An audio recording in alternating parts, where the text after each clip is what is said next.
Assalamualaikum warahmatullahi wabarakatuh. Berjumpa kembali dengan catatan Syafiq Hasim. Habib Rizik Syihab selalu berusaha untuk mendapat perhatian publik dengan berbagai cara, baik yang terkait dengan dirinya langsung maupun tidak. Pamor Habib Rizik memang sudah mulai meredup sejak peristiwa larinya ke Saudi beberapa tahun lalu pasca peristiwa aksi bela Islam 2017. Dia juga terkena kasus COVID-19 dan pernah masuk penjara. FPI juga dibubarkan pada tahun 2020 karena Undang-Undang 2017. Artinya kendaraan organisasinya berhenti. Jika dia orang kuat, maka tidak ada yang berani utak-atik FPI. Namun apa daya, FPI juga dibubarkan oleh pemerintah.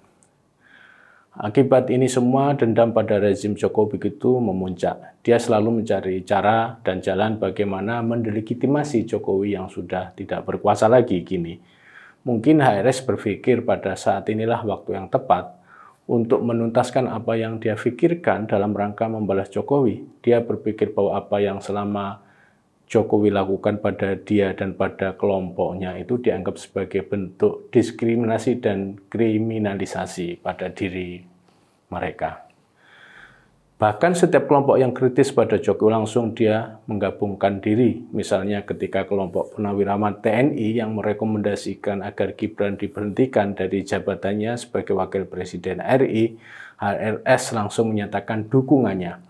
Kenapa tidak jika memang dengan bergabung dengan para purnawirawan tersebut dia bisa mendapatkan tempat dan aspirasi. Tapi dia berpikir atau tidak bahwa langkah-langkah seperti itu adalah langkah-langkah politis. Namun sayangnya pemerintahan sekarang ini merupakan tindak lanjut dari pemerintahan Jokowi. Dalam pidato-pidato resmi Pak Prabowo, beliau menyatakan bahwa semua kepala negara harus dihormati. Bahkan Pak Prabowo secara jujur dan gentleman, beberapa program yang berhasil seperti program infrastruktur dan pangan itu masih ada andil atau bahkan dia katakan sebagai program Pak Jokowi dan dia yang meresmikan. Untuk program infrastruktur memang bisa dimaklumi karena pembangunan gedung, jalan, bendungan, dan sebagainya itu pasti dilakukan sudah lama. Program swasembada beras juga demikian hal. Beliau menyatakan bahwa Pak Jokowi memiliki jasa besar dalam swasembada pangan. Kita juga tahu bahwa Menteri Pertanian Pak Amran Sulaiman memang Menteri Pertanian yang dipilih Jokowi namun dipertahankan oleh Prabowo. Namun kita perlu salut bahwa Pak Prabowo mengaku itu sebagai program Pak Jokowi. Namun tidak hanya pada Pak Jokowi, beliau juga menghormati presiden-presiden, para wakil presiden yang masih ada.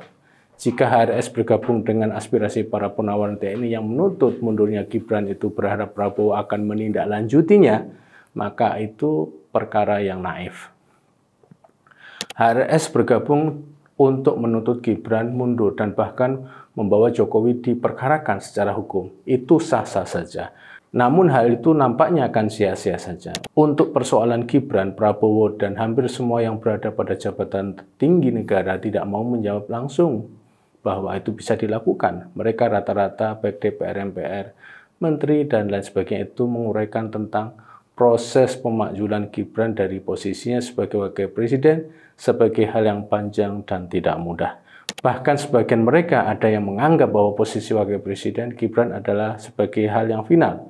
Mengapa final? Karena itu jabatan diraih lewat pemilu yang sudah disahkan. Lalu soal Jokowi untuk diadili. Mengadili Jokowi ada hal yang sulit dari sisi mereka yang berkuasa, katakanlah Pak Prabowo, dengan sikapnya yang respek pada presiden-presiden pendahulunya, maka hampir dipastikan beliau tidak akan mendorong proses pengadilan bagi para pendahulunya. Apalagi pada Jokowi, tuntutan HRS agar Jokowi diadili itu tuntutan yang tidak menunjukkan bahwa dia paham soal politik praktis di Indonesia. HRS harus tahu bahwa Jokowi itu adalah pendukung utama Prabowo.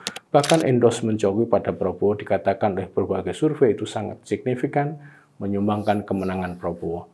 Bagaimana mungkin orang yang percaya pada Prabowo lalu Prabowo mengalihkan perhatiannya pada tuntunan HRS? Memang dalam sejarah HRS pernah mendukung Prabowo untuk menang menjadi presiden, namun dukungan itu tidak terwujud dalam kemenangan Prabowo. 2 kali Prabowo mencalonkan diri sebagai presiden gagal dan itu didukung oleh HRS dan kelompoknya. Bahkan bisa dikatakan dukungan HRS pada Prabowo bisa jadi memiliki pengaruh kecil secara elektoral. Itu beda lagi dengan dukungan Nahdliyin misalnya yang sangat berarti bagi sebuah proses pemilihan presiden karena memang jumlah anggota NU jelas angkanya. Memang dalam kalkulasi politik praktis HRS kurang memilikinya sehingga banyak langkah dan aspirasi politiknya mentok. Terkadang HRS juga merasa bahwa dia adalah center of attention dari berbagai pihak. Perasaan demikian wajar karena memang sebagian kalangan masih mengujinya sampai saat ini. Mereka yang berujung ke HRS berbagai macam, dari politisi sampai pejabat. Namun hal yang lebih banyak juga kita jumpai pada pimpinan-pimpinan ormas besar lainnya seperti pada Nahdlatul Ulama dan Muhammadiyah. Kunjungan pada pimpinan-pimpinan organisasi massa Islam ini saya lihat jauh lebih banyak dari mereka yang berkunjung ke Habib Rizik Syihab.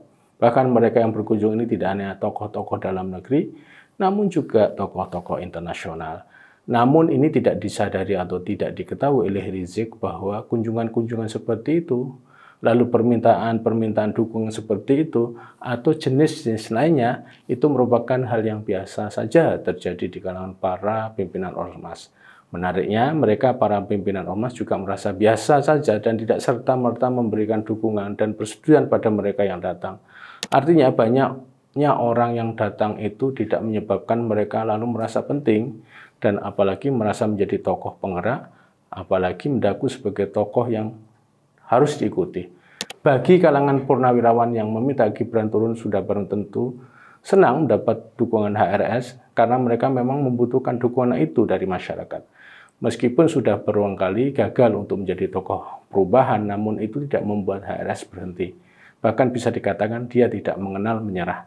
Jadi keikutsertaan HRS dalam rombongan purnawirawan TNI ini adalah upaya untuk tetap dirinya bisa aktual dan terus dan dalam kondisi perpolitikan nasional kita.